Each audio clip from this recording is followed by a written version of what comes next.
18 নম্বরে আমরা দেখতে পাচ্ছি 2 to the power 2x plus 1 equal 128। এখন আমরা 128কে সূচকীয় আকারে লিখব। তুমি জানো 2 গুণন 64 সমান সমান 128। 2 গুণন আবার 64কে আমরা 8 গুণন 8 লিখতে পারি, 8 8 64। আবার তুমি লিখতে পারো এই 8কে আমরা 2 কিউব লিখতে পারি, 2 কিউব, তাই না? 2 দুগুণ 4, 4 দুগুণ 8 তুমি জানো।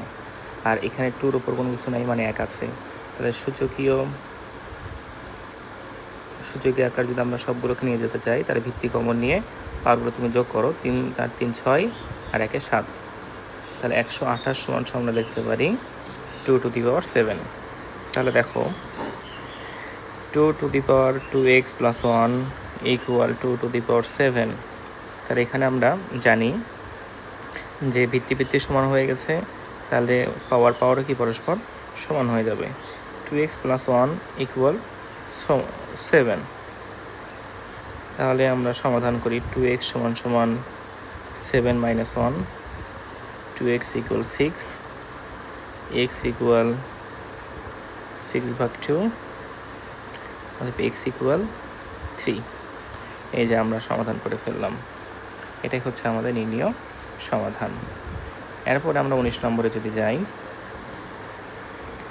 19 নম্বরটা আমরা নিয়ে আগাই।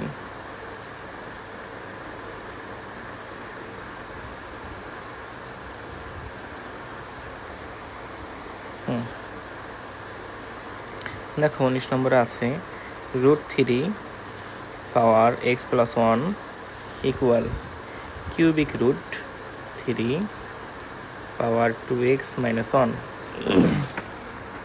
তোমরা √x সমান জানো x to the power half, এখানে পাওয়ারটা ভগ্নাংশ আকারে থাকে।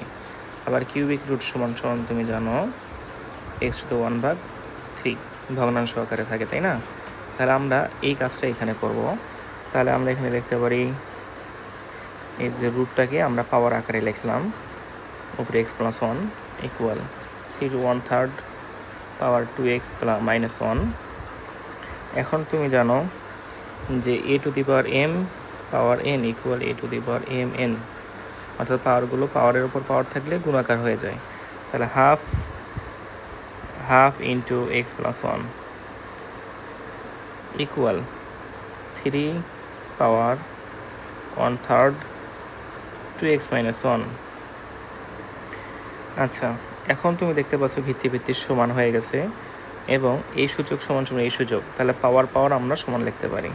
তাহলে x প্লাস 1/2 গুণ করে দিলাম এবং এই পাশে 2x মাইনাস 1 ডিভাইড বাই 3, যেখানে আমরা কি করলাম a two the power x plus y equal a two the power z যদি হয়, তাহলে x প্লাস y সমান z আমরা লিখতে পারি। এই কাজটা আমরা এখানে করলাম। এখন দেখো আর গুণন করে দেই আমরা এখানে 3 ইন্টু x প্লাস 1, তাই না? তোমরা কি করলাম বুঝতে পেরেছ আশা করি। এই 3কে এটার সাথে গুণ করলাম আর এই 2কে এই পাশের সাথে গুণ করব, যেটাকে আমরা আর গুণন করি, ইকুয়াল 2x মাইনাস 1 ইন্টু 2। ওকে, আমরা এটা একটু মিশে দিই। এখন একটু আবার গুণ করি। 3x plus 3 equal 4x minus 2। এক্সগুলোকে এক পাশে নিয়ে আসি আর ধ্রুবকগুলো আরেক পাশে নিয়ে যাই, কারণ আমাদেরকে সমাধান করতে হবে। সমাধান মানে এক্সের মান বের করতে হবে। এখানে 3x minus 4x 2x minus 3 negative x equal negative 5।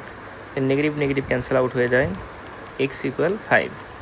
এটাই হলো আমাদের নির্ণীয় সমাধান। হ্যাঁ, সমাধান করতে বলেছে, আমরা এক্সের মানটা বের করে ফেলেছি। এটাই হলো আমাদের নির্ণীয় সমাধান। এখন আমরা 20 নম্বরটা সমাধান করি।